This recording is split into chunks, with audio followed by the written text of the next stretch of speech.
महाराज जी आप महाराज जी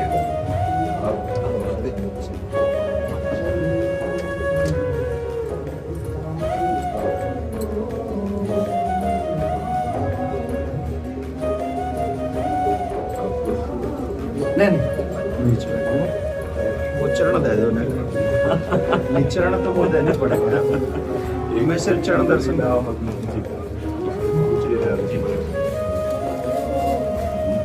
कैसे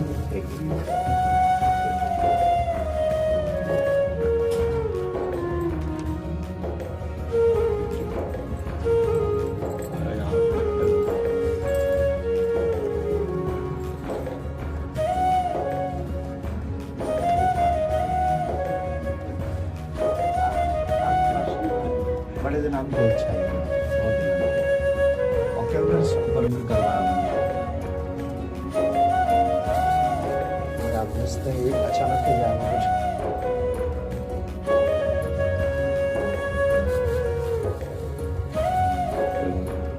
आप आ जाओ हाथ लगा दो मैं पैरा ये आपकी बहू है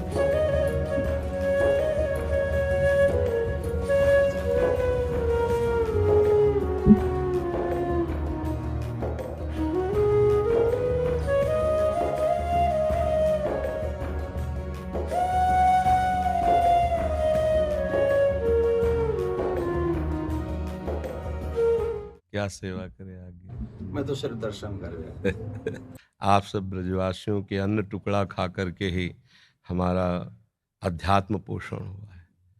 अगर आप ब्रजवासियों की कृपा को न होती, अन्न टुकड़े न मिलते तो मुझ जैसे अधम को लाडली लाल अपना कैसे मान लेते। हम में एक ही गुण है कि हम सिर्फ ब्रजवासी हैं जी बाकी हम सब में अब उन्होंने खाने हम सब एक ही बात से सब काम समझ जाएगा।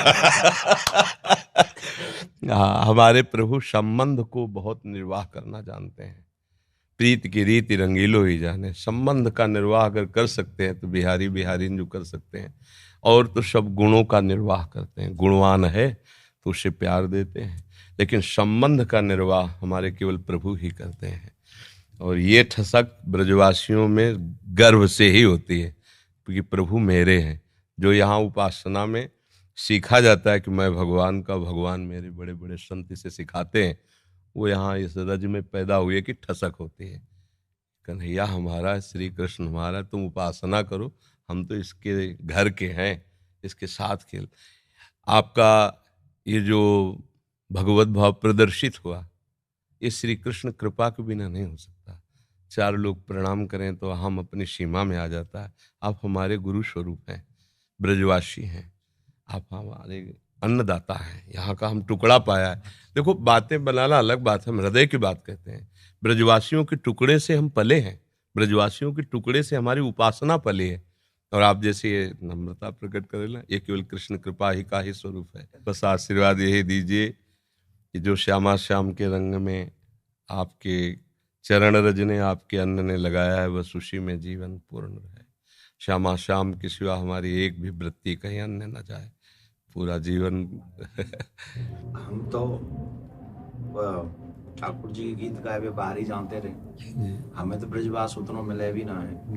ये तो भलो हो या कोरोना को जो इतना वास कराए दिया। ये युवान में जो सर्वेश्वरी के प्रति भाव उत्पन्न करे है, वो एक अद्भुत है, वो अद्भुत है। और वाही के लिए चर्चा है, हर एक शहर में चर्चा है। और वो आपको कोई अपना विशेष नहीं, वो जो किशोर जी के प्रति जो आप जगा रहे हैं सबन को, वो बहुत बहुत अत्यंत सुंदर है। और आज के युवा जो चरित्रवान, क्या कहें, या विषय पे हम कह नहीं सकें, कुछ बड़ी विचित्र बात है चरित्र के विषय में। पर आपने जो अभी इतने संत बाहर विराज रहे हैं, महात्मा विराज रहे हैं, ये युवा युवा देखो। हाँ, इस बस ये लाडली जी की मंद मुस्कान से, महाराज जी नाम पढ़े लिखे हैं, कुछ कक्षा 9 सेम टू सेम। आप तो 9 तक गए, मैं तो 1 में नहीं। आपका देखो, बचपन से ब्रज में जल और ठाकुर जी बलला, बड़े बड़े परमहंस मस्तक में अपने चरण धूले आपकी। हाँ जी, ये आशीर्वाद को मिलो बचपन में। जी बहुत आशीर्वाद ऐसो मिलो कि वो लाड लड़ावे, जी गोद में बैठा बाबा है गोवर्धन वाले बाबा, गोद में बैठा रखे स्वरूप में और प्रसाद पवाए वो, वही सौभाग्य थे हम लोग, उनके आशीर्वाद थे, ऐसी विभूति इनके आज यह कार्य को कर पा रहे हैं। बिल्कुल। और ये जो आपका बाहर जाना है ना, ये हमारे लिए बहुत मंगलमय है। देखो, जहां हम नहीं पहुंच सकते वहां हमारी बात पहुंच रही है। आप सब अगर न जाए तो कोई रास क्या है जान नहीं पाएगा। राधा नाम का परिचय हमारे ब्रजवासी इस रज का सेवन करने वाले ही दे सकते हैं। त्रिभुवन में किसी की सामर्थ्य नहीं कि राधा नाम बोल सके। ये वृंदावन रज और वृंदावन रज के रसिक और ब्रजवासी, ये इनकी धरोहर है, इनके सिवा कोई नहीं बोल सकता। ये आगम निगम पुराण अगोचर, राधा नाम आगम निगम पुराण अगोचर, अलक्षम राधाख्यम निखिल निगमई रप्यति तराम, रसाम्भोधे सारम किमपि सुकुमारम विजयते। अलक्ष्य वेदों से श्री लालजू महाराज के लिए नेति नेति वेद कहते हैं। फिर लालजू महाराज जहां रस की याचना करते हैं, मांगत लाल लाड़िलो नागर, प्रगट भई दिन दिन की चोरी, दान दैरी नवल किशोरी। जिनके श्री चरणों को मस्तक पर पधराने के लिए भगवान शंकर ब्रह्मादि शुकादि याचना करते रहते, ध्यान धरते रहते हैं, वही प्रभु हमारी लाडली जू के चरणों में महावर लगाने के लिए सखियों से याचना करते रहते हैं। इस रस को कैसे कोई जानेगा? श्री श्यामाजू के चरणन की बलिहारी, जे है बसत किशोर लाल के प्राणन मध्य सदारी। कहा? किशोर लाल के प्राणन मध्य सदारी श्री श्यामाजू। ये नहीं कि हमें अपने संप्रदाय के कहें। नंददास चापत चरण मोहन लाल, कुंवरी राधे पलंग पौड़ी, सुंदरी नवबाल। ये वो चरण चाप रहे हैं। ध्येयम सदा परिभवग्नम अभीष्ट दोहम, तीर्थास्पदम शिववीरंच नुतम शरण्यम, भृत्यार्थी हम प्रणतपाल भवाब्दिपोतम। ये बंदे महापुरुष ते चरणारविंदम। वो ऐसे चरणारविंद वाले गोरे चरणारविंद की देखो कैसी अद्भुत महिमा है। नंद सुत मन मोदकारी विरह सागर तरन। ये बात अनंत गोपियां जिनके श्री चरण का स्मरण करके शीतलता धारण करती हैं, वो है श्री कृष्ण। और श्री कृष्ण हृदयर्पितम मधुपते स्मरतापमुग्रम, निर्वापयत परम शीतल आश्रयामि। जिनके हृदय की शीतलता लाडली के श्री चरणों को स्थापित करने से होती, वो हमारे गोरे चरण। नंद सुत मन मोदकारी विरह सागर तरन, दास परमानंद छीन छीन श्याम जिनकी, ये कहीं नहीं मिलेगा। आगम निगम पुराण अगोचर, ये सहज माधुरी रूप निधिम, अनभय आनंद कंद में। ये निज संपत्ति वृंदावन बिहारिणी बिहारी जो ब्रजवासियों की है, रसिकों की है, रजोप सेवी जनों की है। तो अहोभाग्य है कि ऐसे अभी जन विराजमान है कि बाहर जाकर राधा नाम, रास, भगवद यश का गान करते हैं तो उनके कानों में लोभ जागृत होता है, भागते हैं वृंदावन की तरफ। अगर हमको रास का परिचय न मिला होता बाहर से, तो लोभ कैसे जागृत होता है? वहां देखा, अब ये तो जीवन बन गया, इसके बिना जी नहीं सकते, घसीट लिया। ये महापुरुष जन जा जा करके राधा नाम भगवद यश गान करते, जगत मंगल करते हैं, जगत मंगल। जिस दिन ये बंद हो जाएगा, उस दिन जो धुआं उठ रहा है ना, वो ज्वाला बन जाएगी, सुरक्षित कोई नहीं रहेगा। ये जो भगवत यश गान हो रहा है, जो भगवत प्रेमी महात्मा जन निरंतर नाम जप कर रहे हैं, भगवत यश चिंतन कर रहे हैं, लीला चिंतन कर रहे हैं, उनसे सबका मंगल हो रहा है। लोग नहीं जानते हैं ये जो अशुभ है ये भस्म होता रहता है उनकी वाणी से, उनके चिंतन से, उनकी शरीर से स्पर्श की हुई वायु से। और जिस दिन ये मंगल बंद हुआ, ज्यादा दिन नहीं चलेगा, ये भी शास्त्रों के प्रति श्रद्धाएं कम होती चली जा रही, संतों के प्रति ऐसे आचरण व्यक्त हो गए कि अश्रद्धा ही बढ़ रही आगे चल करके। ये जैसे अब देखो अपनी जो पूर्व रास पद्धति थी, धीरे धीरे ऐसे सीरियल चल रहे हैं, ऐसी लीलाएं, कौन उनको देखे? उनको तो भावुक जन पान करते हैं ना, ब्रजवासी बालक भगवत स्वरूप में, वो बस इतना ही उनके लिए काफी। जो प्रेमी जन बाहर देखो, धीरे धीरे शास्त्रों के प्रति अंगुली उठने लगी। अब आगे चल करके धीरे धीरे आपको उतरना पड़ेगा, शास्त्र सम्मत वार्ता कोई सुनने के लिए राजी नहीं होगा। ये तो अभी बहुत कृपा है, अभी बहुत कृपा है, सुन तो रहे ना, आगे सुनेंगे नहीं। ऐसी मलिन बुद्धि हो जाएगी, आदर नहीं होगा, शास्त्रों का आदर नहीं होगा, संतों का आदर नहीं होगा, भगवत प्रेमी, भगवत लीला गायन कथा वाचन का, इसका आदर धीरे धीरे नष्ट हो। तब भा भ्रष्टाचारा सब संसारा, धर्म सुनाई नहीं, कान से सुनाई नहीं देगा। तभी अभी सबसे कह देते हैं कि अवसर है, निकल चलो निकल चलो। प्रियाजू ने अभी अनुकूल अनुग्रह वायु भेज दिए, निकल चलो। नहीं, अगला जन्म होगा और हम भजन करेंगे, ऐसा संभव। अगला जन्म हो और हम भजन करके श्री जी को प्राप्त करें, असंभव। आज न सामग्री शुद्ध रह रही, अगर शुद्ध चीजें देखो, दूध है, घी है, जिनसे हम पवित्र बुद्धि और स्वस्थता धारण करके भजन करें, उनमें यह शुद्धता मिलाई जा रही। किससे हम कहा? छोटे छोटे बच्चों के पास मोबाइल है, जो पूरा संसार घर बैठे देख सकते हैं। संयम के लिए निकले थे, भगवत प्राप्ति संयम पर टिकी हुई है, और संयम भ्रष्ट करने के लिए इतना बड़ा मोबाइल काफी है। अब वो एकांत कमरे में बैठा क्या देख रहा है? जिसने अपने मन का निग्रह नहीं कर लिया। मन का निग्रह करना हंसी खेल है, मनोनिग्रह बहुत बड़ी सिद्धि है। जिसने अपने मन को समेट कर परमात्मा तत्व में लगा दिया, सावई मना कृष्ण पदारविंदो, बहुत ये छोटी मोटी स्थिति है। अब वो क्या करेगा? भ्रष्ट हो जाएगा। तो अगला जन्म मोबाइल भेज दिया 30-35 वर्ष से कलयुग ने।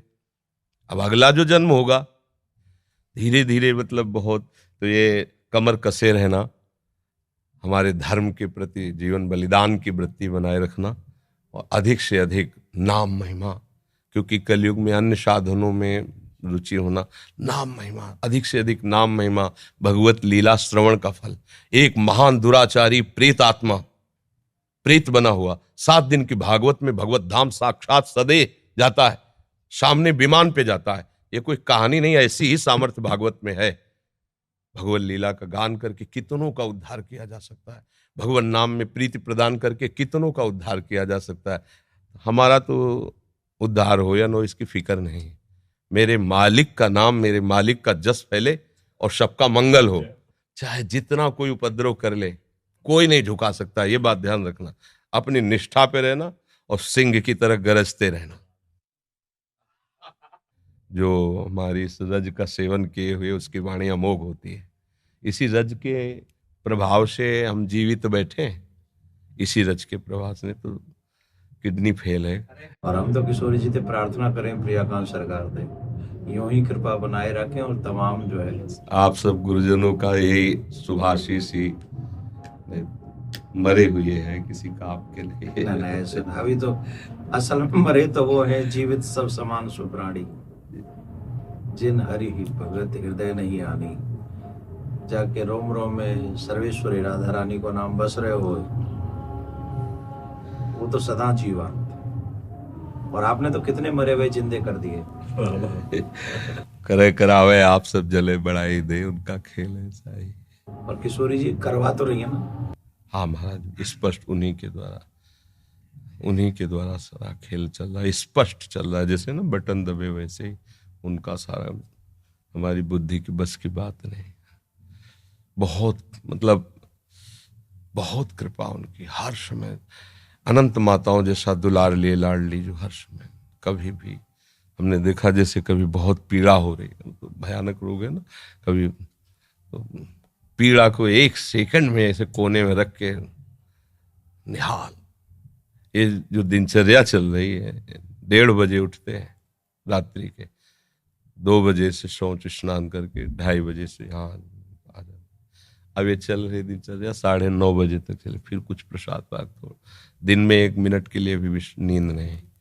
ये रोगी शरीर की दिनचर्या थोड़ी श्री जी के प्रताप से चल रही। पूरी रात निकल जाएगी, 1-2 घंटा नींद आई तो आई, नहीं तो ऐसे नहीं। ये सब श्री जी से चल रहा है। संसारिक बेस में अगर आदमी सोवे नहीं 6-7 घंटा, तो आपकी आंख, आपको मुखमंडल दूर से देख के बता देगा कि आदमी तनाव में है जी। और जो वो आप क्रिया बता रहे हैं, और वह क्रिया के बाद जो आपको दर्शन है, ये साक्षात किशोरी जी को दर्शन, बिल्कुल उनकी कृपा का दर्शन महाराज जी। अब जैसे कल डायलिसिस हुआ, डायलिसिस 4 घंटा, जैसे मछली तड़पे ना, ऐसे शरीर से खून निकलता है, स्पिरिट से निकलता है ना रफ्तार, अब जैसे खून का एक स्वाभाविक दौड़ है, और जब उसको तो हर नस नाड़ी में एक भयंकर पीड़ा होती, बेशुद्ध ऐसे फेफड़ा निकल आते हैं, ऐसे मतलब ऐसे थूक के, ऐसे मतलब उस समय की दशा, जैसे 4-5 लोग रहते हैं ना, उस समय दशा ही ऐसी होती है। फिर उसके बाद 4-5 घंटे उठना मुश्किल होता है, ऐसे 2-4 बच्चे ऐसे पकड़ के से, नहीं तो चक्कर वैसा, और एक कवल नहीं पाया अभी तक। कल डायलिसिस के बाद शाम के भोजन नहीं होता, डायलिसिस के बाद इतना शिथिल अंग रहता है। अब 9-9:30 बजे प्रसाद पाएंगे। क्या कि ऐसी एक दिनचर्या है कि अब जैसे हम थोड़ा भी कुछ पाले तो फिर हमारी सामर्थ्य नहीं होगी, हमें लेट जाना पड़ेगा। जब हम कुछ नहीं पा रहे हैं तो एक मतलब आध्यात्मिक ऊर्जा शक्ति के द्वारा अब आप 10-11 बजे तक ऐसे बुलवाते रहिए, हम बोलते रहेंगे। नहीं तो हम कुछ भी पाया तो इतनी जोर की प्यास लगती है, क्योंकि पानी पर ब्रेक है। बस जैसे हमें प्यास लगती है ना, इतना गिलास है, इतना बुदा, उसमें पानी देते हैं, क्योंकि अधिक पानी, डायलिसिस अधिक, तो फिर थोड़ा सा पानी। अब बराबर बोल रहे हैं, कुछ खा पी नहीं रहे तो प्यास नहीं लग रही। और अगर हम अभी कुछ भी ले, बस पे इतनी प्यास, फिर परेशान हो जाते हैं। जब किशोरी जी कृपा कर दें तो यूं कह दियो कबू कि जो ये कथावाचक ढूंढ लेना है तुम्हारा नाम का इनको भी कल्याण अरे करे। लाडली जी की बहुत कृपा है, बहुत कृपा है। मैं यूं कह गया, मैंने कहा सिर्फ 1 मिनट दर्शन करेंगे, चरण स्पर्श करेंगे और हम चले आएंगे, हम उन्हें तंग नहीं करेंगे। नहीं। अब यहाँ से जावे को मन नहीं करता। बड़े दिनांत से इच्छा ही मेरी, कई बार मैंने पतो भी करवाया कि भाई वो, अब मैंने कि भैंस तो मिल वो बड़ा मुश्किल है जाएगा, पर 2 मिनट सिर्फ दर्शन करने वो। अब फिर ठाकुर जी जल्दी दे हमें ये दिन अवसर दिखावे कि हम आपके दर्शन फिर आके करें। नहीं कि तो कोई आ जाओ हमारे जो नेक ये वो बेटा ये आओ, एक बार पुनः स्पर्श को अवसर मिल जाए। बस आप किशोरी जी से प्रार्थना, आप स्वस्थ रहें और जग को कल्याण में किशोरी जी से प्रार्थना।